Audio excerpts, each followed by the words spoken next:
नमस्कार, मैं हूं सत्यपाल और आप देख रहे हैं CWB हिंदी न्यूज।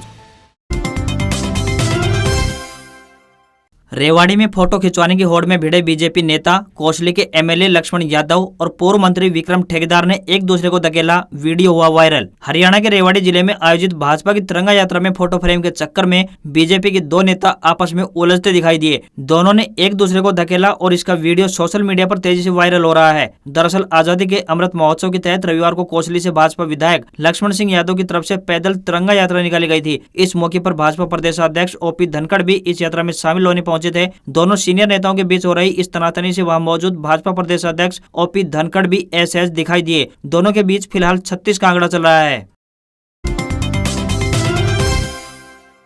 राव इंद्रजीत फिर बगावत की ओर, बोले जनता साथ खड़ी हो तो जंग के लिए तैयार। क्षेत्र की जनता के वोट का महत्व नहीं समझा। बेबाक बयानबाजी के लिए मशहूर केंद्रीय मंत्री राव इंद्रजीत सिंह ने एक बार फिर भाजपा के खिलाफ बगावत का संकेत दिया है। सोमवार को रेवाड़ी जिले में पहली बार स्वतंत्रता दिवस के मौके पर ध्वजारोहण करने के साथ ही कई कार्यक्रम में शामिल होने पहुंचे राव इंद्रजीत सिंह ने कहा कि अगर क्षेत्र की जनता उनकी कमर के पीछे मजबूती के साथ खड़ी हो जाए तो फिर वह इस जंग को लड़ने के लिए तैयार है। साथ ही केंद्रीय मंत्री ने कहा कि उम्र के इस पड़ाव पर उन्हें इस बात की आशंका सताती है कि कहीं लोग नेतृत्व की इस जंग में उनका साथ न छोड़ दें।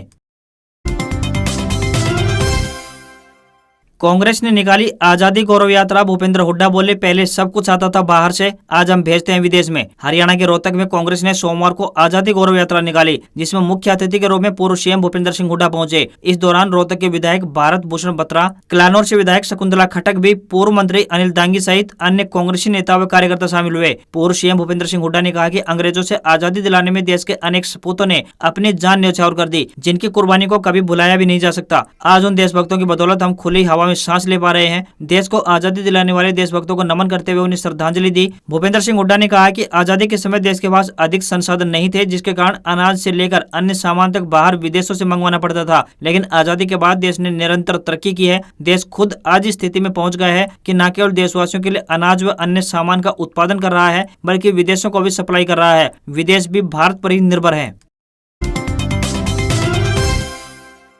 पानीपत के समालखा में CM ने फहराया तिरंगा, प्रतिभागी बच्चों पुलिस वालों के लिए 16 अगस्त की छुट्टी, मिठाई के लिए दिए 5 लाख रुपए। देश के 75वें स्वतंत्रता दिवस पर हरियाणा के मुख्यमंत्री मनोहर लाल खट्टर ने पानीपत जिले में भापरा गांव के खेल स्टेडियम में ध्वजारोहण किया। सुबह ठीक 9 बजे उन्होंने तिरंगा फहराया और परेड की सलामी ली। कार्यक्रम में मांस पीटी, सांस्कृतिक कार्यक्रम, डॉग शो, पुलिस करतब दिखाए गए। CM ने कार्यक्रम में हिस्सा लेने वाले सभी स्कूली बच्चों, पुलिस कर्मियों के लिए 16 अगस्त की छुट्टी का ऐलान किया। साथ ही उन्होंने बच्चों की मिठाई के लिए 5 लाख रुपए देने की घोषणा भी की। अंबाला की धरा पहले स्वतंत्रता संग्राम की गवाह, राज्यपाल बंडारू दत्तात्रेय बोले वीर भूमि पर तिरंगा फहराना मेरे लिए गर्व की बात। हरियाणा के अंबाला में राज्य स्तरीय 75वां स्वतंत्रता दिवस मनाया गया। अंबाला कैंट के SD कॉलेज में आयोजित कार्यक्रम में राज्यपाल बंडारू दत्तात्रेय ने ध्वजारोहण कर परेड की सलामी ली। कार्यक्रम में जहां BSF जवानों ने अपने हैरतअंगेज करतब दिखाए, वहीं विभिन्न स्कूलों के स्टूडेंट्स ने मलखम, भंगड़ा समेत अन्य सांस्कृतिक कार्यक्रम प्रस्तुत किए। इस मौके पर राज्यपाल ने कहा कि आज हरियाणा के अंबाला की वीर भूमि पर तिरंगा फहराना मेरे लिए गर्व की बात है। देश के लिए मर मिटने वालों के खून से पवित्र हुई भूमि को नमन करता हूं। आजादी की लड़ाई में हरियाणा का उल्लेखनीय योगदान रहा है। अंबाला की धरा प्रथम स्वतंत्रता संग्राम की गवाह रही है। अंबाला की इसी भूमि पर प्रथम स्वतंत्रता संग्राम के अमर शहीदों की याद में अंतर्राष्ट्रीय स्तर का शहीद स्मारक बनाया जाना हम सबके लिए बड़े गर्व की बात है।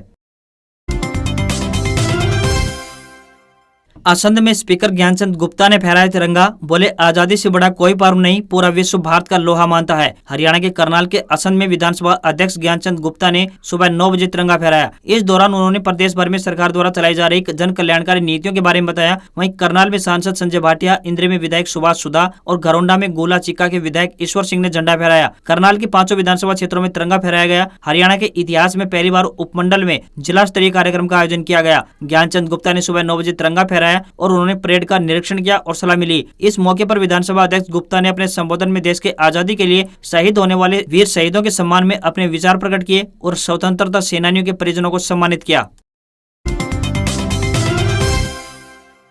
हरियाणा में अब जय खिलाड़ी का नारा। रोहतक में सांसद अरविंद शर्मा बोले, प्रदेश के प्लेयर जमा रहे हैं देश दुनिया में धाक। हरियाणा के रोहतक में सेक्टर 6 स्थित राजीव गांधी खेल स्टेडियम में सांसद डॉक्टर अरविंद शर्मा ने तिरंगा फहराया। इस दौरान उन्होंने परेड की सलामी ली। कार्यक्रम में स्कूल के स्टूडेंट्स ने बेहतरीन प्रस्तुति देकर खूब तालियां बटोरी। बच्चों की शानदार प्रस्तुति देखकर मुख्य अतिथि सांसद अरविंद शर्मा ही नहीं, उनकी धर्मपत्नी व अन्य अतिथियों ने भी तालियों से उनका उत्साहवर्धन किया। वहीं मैम के उपमंडल स्तरीय कार्यक्रम में प्रदेश शिक्षा मंत्री कंवरपाल गुर्जर बतौर मुख्य अतिथि पहुंचे। शिक्षा मंत्री ने राजकीय महाविद्यालय में ध्वजारोहण किया। इससे पहले उन्होंने शहीदों को श्रद्धांजलि भी दी। इधर सांपला के उपमंडल स्तरीय कार्यक्रम में गन्नौर की विधायक निर्मल रानी ने राष्ट्रीय ध्वजारोहण किया।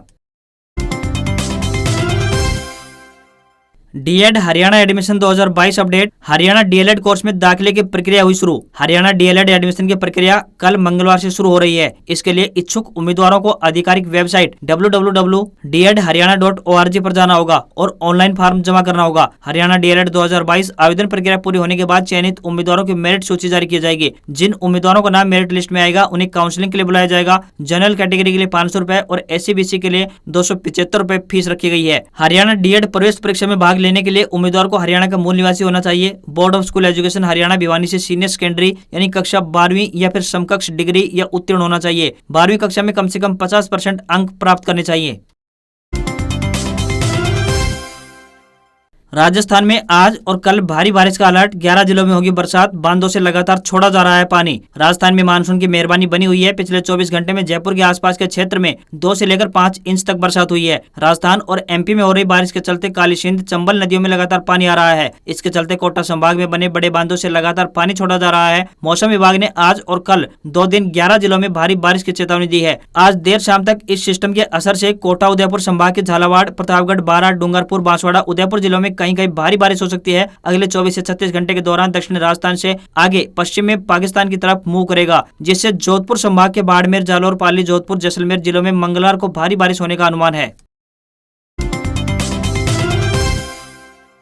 18 लाख उम्मीदवारों को जल्द खत्म होगा इंतजार। इसी सप्ताह जारी होगा कांस्टेबल भर्ती परीक्षा का रिजल्ट। फिजिकल टेस्ट से होगा सिलेक्शन। राजस्थान के 18 लाख से ज्यादा युवाओं का इंतजार अब जल्द ही खत्म होने वाला है। 4388 पदों के लिए मई और जुलाई में आयोजित कांस्टेबल भर्ती परीक्षा का रिजल्ट इसी सप्ताह जारी किया जाएगा, जिसे भर्ती परीक्षा में शामिल अभ्यर्थी राजस्थान पुलिस की ऑफिशियल वेबसाइट police.rajasthan.gov.in पर से देख सकेंगे। आज खबरों में बस इतना ही। देखते रहिए CWB हिंदी न्यूज। नमस्कार।